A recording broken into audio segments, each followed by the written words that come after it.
내 하나님 여호와께서 내게 주시는 각 성에서 내 지파를 따라 재판장들과 지도자들을 둘 것이요 그들은 공의로 백성을 재판할 것이니라. 너는 재판을 굽게 하지 말며 사람을 외모로 보지 말며 또 뇌물을 받지 말라. 뇌물은 지혜자의 눈을 어둡게 하고 의인의 말을 굽게 하느니라. 너는 마땅히 공의만을 따르라. 그리하면 너희가 살겠고 내 하나님 여호와께서 내게 주시는 땅을 차지하리라. 아멘. 할렐루야. 신명기 16장 18절로부터 20절 말씀입니다. 성도 여러분, 시청자 여러분, 평안하신 줄 믿습니다. 이 시간에 함께 나눌 은혜의 말씀은 모세에 관한 말씀입니다. 현대적 관점으로 보면 모세는 민족 사회주의 노동 총파업으로 바로 왕과의 협상에서 승리하여 출애굽합니다. 그리고 십계명 헌법과 각종 율법을 제정하고 총 인구조사를 하여 군대를 조직하고 독립국가를 완성하여 하나님의 나라를 이룩한 위대한 지도자였습니다. 또한 다른 한편으로는 자유민주주의, 즉 자본주의, 자유우파, 보수주의자라고 할 수 있습니다. 또한 모든 재판을 직접 하면서 법치국가를 완성했다고 볼 수 있습니다. 그리고 모세는 또 시장경제와 자본주의를 함께 했다고 할 수 있습니다. 그러면 그 모세는 과연 자유민주주의 지도자인가? 성경적 관점에서 보겠습니다. 오늘날 우리는 성경 속의 위대한 지도자인 모세의 리더십을 깊이 있게 탐구해 보겠습니다. 과연 오늘날의 자유민주적, 자본주의적 가치와 어떤 연관성이 있는지 살펴보겠습니다. 모세는 하나님께서 직접 세우신 지도자였습니다. 애굽에서 종살이, 아주 혹독한 종살이를 하던 이스라엘 백성을 해방시키고 십계명 대헌법과 각종 율법을 제정하고 백성들을 직접 손수 재판하는 법치국가를 완성한 하나님의 나라의 기틀을 마련한 인물입니다. 그렇다면 그는 자유민주주의적 가치관을 가진 보수우파 지도자였을까요? 아니면 전혀 다른 형태의 바로왕과 10번의 종파업으로 협상에 승리한 주도한 노조위원장으로 출애굽하여 하나님 나라를 이룩한 기독교 사회주의 독립국가를 이룩한 좌파 유대민족주의 사회주의 정치 지도자였을까요? 오늘 우리는 성경의 주요 구절을 살펴보며 모세의 지도력과 그의 통치 원칙이 현대 정치 철학과 어떻게 연결될 수 있는지를 살펴보겠습니다.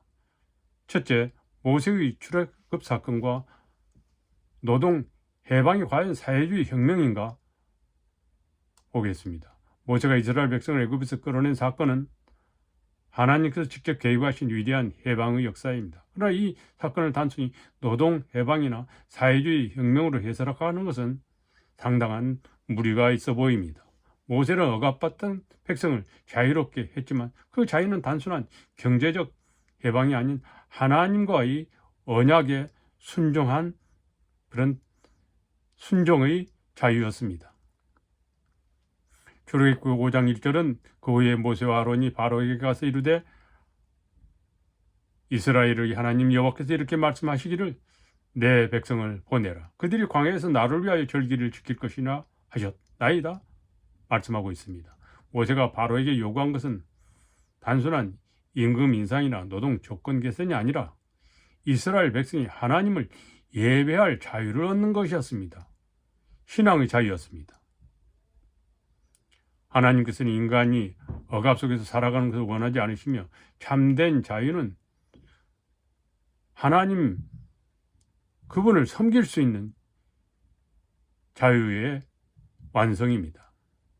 그래 여기서 주목할 점은 모세가 모든 소유를 국가가 통제하는 공산주의적 그런 개념을 도입하지 않았습니다. 오히려 그는 자유로운 경제 질서를 허락하셨으며 개인의 소유권을 인정하는 법을 제정하였습니다.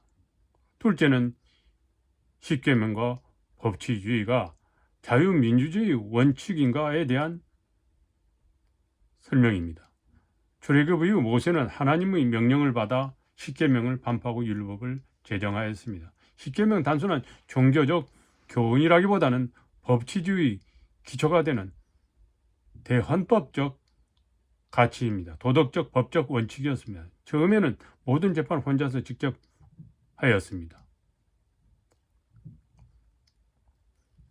출애굽기 20장 1절부터 17절은 십계명에 관한 말씀입니다. 십계명을 보면은 개인의 재산권, 즉 도둑질을 하지 말라는 것입니다. 그 다음에 생명권을 말씀하고 있습니다. 살인하지 말라입니다. 그 다음에 거짓 증거하지 말라, 정직과 진실을 말씀하고 계십니다. 이는 현재 자유민주주의 사회의 법률 체계에 그대로 적용되고 있는 현실입니다. 또한 모세는 신명기에서 공정한 재판 제도를 강조합니다.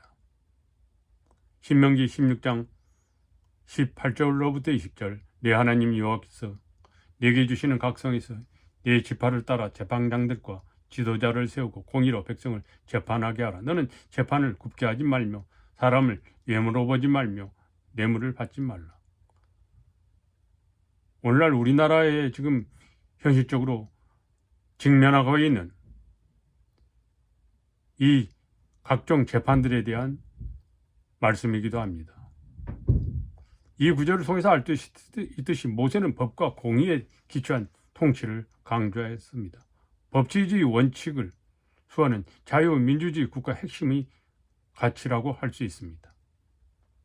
셋째는 기업과 경제 원칙에 대한 말씀인데 이것은 자본주의적 가치관인가 살펴보겠습니다. 모세의 율법에는 경제 원칙도 포함되어 있습니다. 특히 개인의 노동과 그 가치를 중시하고 재산을 개인의 소유를 중시하는 법이라고 할 수 있습니다. 레위기 25장 10절은 너희는 50년째 해를 거룩하게 하여 그 땅에 있는 모든 주민을 위하여 자유를 공포하라. 이해는 너희에게 희년이니 너희는 각각 자기 소유지로 돌아가며 각각 자기 가족에게로 돌아갈지며라고 말씀하고 있습니다. 희년제도입니다. 이는 오늘날 우리의 산업과 모든 토지에 자연 환경에 적용돼야 될 수 있는 그런 법입니다. 모세는 경제활동을 제한하는 것이 아니라 각 사람이 자기의 소유를 갖게 하고 자유롭게 경제활동을 할 수 있도록 보장하는 법을 만들었습니다. 또한 출애굽기와 신명기의 법에는 사유재산을 보호하는 조항이 많으며 노동의 대가를 존중하고 거기에 대한 노동에 대한 그의 처벌이 강조되고 있습니다. 신명기 24장 14절 5절 말씀입니다. 가난하고 궁핍한 품권을 학대하지 말라. 그 품값을 당일에 주어 해가 지기 전에 지급하라. 엄격한 제도였습니다. 이는 시장경제의 기본 원칙인 노동의 가치와 공정한 대가 지급을 강조하는 내용이며 자본주의 경제질서와 상당한 유사성을 갖고 있습니다. 넷째는 모세는 과연 보수 우파 지도자인가입니다. 모세는 자유민주주의, 보수주의, 시장경제 원칙과 같은 많은 유사점을 보이고 있습니다. 단순히 오늘날의 보수 우파 정치 지도자로 규정하는 것은 무리가 있을 수 있습니다. 그러나 모세는 법치주의, 바로 하나님의 법을 기준으로 한 하나님의 법치주의입니다. 공정한 재판과 또한 현실의 법률 질서를 구축하였으며 이는 현대 자유민주주의 국가의 핵심 원칙과도 닮아 있습니다. 다음은 경제 분야 원칙에 대해서 모세의 이 율법은 개인의 재산권을 보호하고 노동의 가치를 인정하며 희년 제도를 통해 재산의 균형을 유지하며 환경을 보호하였습니다. 또한 희년 제도는 오늘날 오히려 더 필요한 환경적 제도이면서도 환경도 안식이 필요한 제도라고 할 수 있습니다. 이는 시장경제의 기본 원칙과 유사합니다. 공정한 사회의 질서에 대한 모세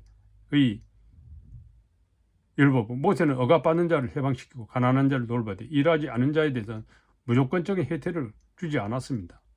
무노동 무임금을 정확하게 실시했습니다.